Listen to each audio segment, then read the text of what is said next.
Welcome back, everybody. Today I'm going to teach you how to apply the Kodak 2383 Lut in Davinci Resolve.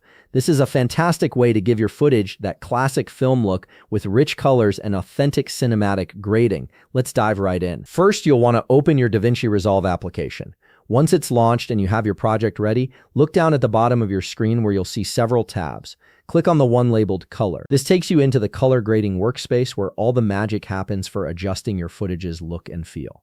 Now that you're in the color workspace, direct your attention to the top right corner of the interface. Here you'll find a section called Effects. Click on it and you'll see a search bar appear. Type in Color Space Transform and you should see the effect pop up in the results. Once you've located it, simply drag it onto your node. This effect is essential because it allows you to properly manage the color space and gamma settings of your footage before applying the LUT. With the color space transform effect now applied to your node, you'll see its settings panel appear. The first thing you need to adjust is the input color space. Click the drop-down menu next to it and select Sony S-Gamut3.Cine from the list.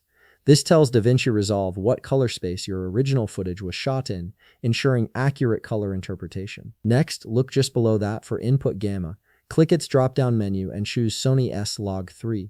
This setting works hand in hand with the color space to properly decode the gamma curve your camera used when recording.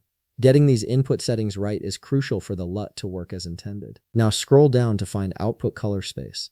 Click that drop-down and select Rec 709. This is the standard color space for most displays and ensures your final output will look correct on typical monitors and screens. Right below that, you'll see Output Gamma. Click its drop-down menu and select Cineon Film Log. This gamma setting prepares your footage to receive the Kodak 2383 LUT in the way it was designed to be applied, mimicking how film negative would be processed. With your color space transform properly configured, it's time to add the actual LUT. Go back to your node panel and press Alt-S on your keyboard. This keyboard shortcut adds a new serial node right after your current one. You'll see it appear connected to your first node, creating a clean signal flow for your grade. Now look to the top left of your interface and click on LUTs. This opens your LUT browser, where all your installed LUTs are stored. Browse through or search until you find the Kodak 2383 LUT. Once you've located it, drag it directly onto that new node you just created. As soon as you drop it, you should instantly see your footage transform with that beautiful film look. And that's it, you've successfully applied the Kodak 2383 LUT to your footage in Davinci Resolve, giving it that authentic cinematic film aesthetic. If you found this video helpful, please leave a like, subscribe, and see you in the next video.